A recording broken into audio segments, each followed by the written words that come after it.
મુંડન સંસ્કાર માટે 2024ના શુભ મુહૂર્ત, લાભ તથા ધાર્મિક અને વૈજ્ઞાનિક કારણ જોઈએ આ વિડીયોમાં। હિન્દુ ધર્મમાં જન્મ પછી દરેક શિશુના ગર્ભકાળના વાળ ઉતારવાની પરંપરા છે, તેને જ મુંડન સંસ્કાર કહેવાય છે। બાળકોનું મુંડન 3, 5 અને 7 વગેરે વિષમ વર્ષોમાં કરાય છે, જ્યારે બાળકીઓનું મુંડન સમ વર્ષોમાં કરાય છે। જો કે કેટલાક કુળ પરંપરા અનુસાર 1 વર્ષની ઉંમરે જ મુંડન સંસ્કાર કરતા હોય છે।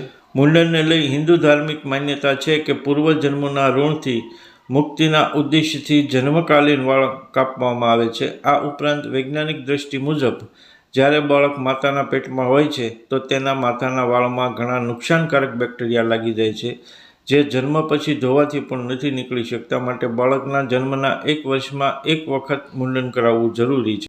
હવે જોઈએ મુંડન મુહૂર્ત માટે તિથિ અને નક્ષત્ર। હિન્દુ પંચાંગ મુજબ કારતક, માગશર, પોષ મોટા બાળકોના મુંડન આ મહિનામાં ન કરવા તથા આ મહિને જન્મ લેનાર બાળકોના મુંડન પણ આ મહિને ના કરવા।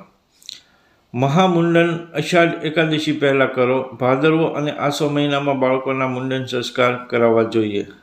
તિથિઓમાં બીજ, ત્રીજ, પાંચમ, સાતમ, દશમ, 11 અને 13 મુંડન સંસ્કાર માટે શુભ માનવામાં આવે છે।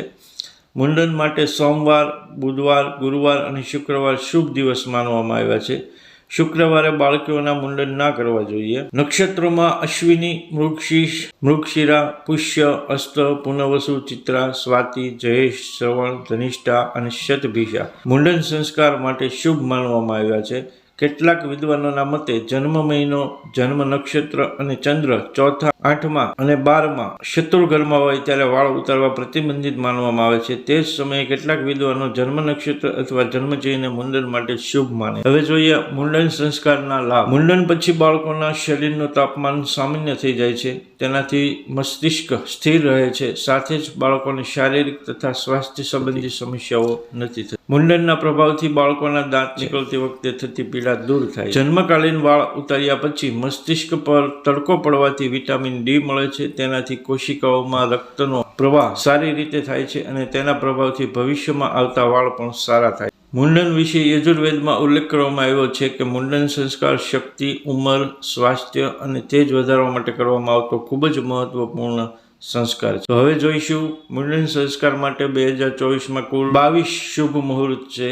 21 ફેબ્રુઆરી, 2 ફેબ્રુઆરી, 29 ફેબ્રુઆરી, 8 માર્ચ, 20 માર્ચ, 27 માર્ચ અને 28 માર્ચ તથા 4 એપ્રિલ, 5 એપ્રિલ, 15 એપ્રિલ, 3 મે, 10 મે, 20 મે, 24 મે, 29 મે, 30 મે તથા 10 જૂન, 17 જૂન, 21 જૂન, 24 જૂન, 26 જૂન અને 15 જુલાઈના રોજ મુંડન સંસ્કાર માટે શુભ મુહૂર્ત છે। તો મિત્રો, મુંડન સંસ્કાર વિશેની સંપૂર્ણ માહિતી આપને જણાવી। તો વિડીયો સારો લાગે તો તમારા સગાવાલા મિત્ર સંબંધીમાં જરૂરથી શેર કરશો, ચેનલને સબસ્ક્રાઈબ કરશો, વિડીયોને લાઇક કરશો અને એક સરસ મજાની કોમેન્ટ પણ કરશો। Thank you.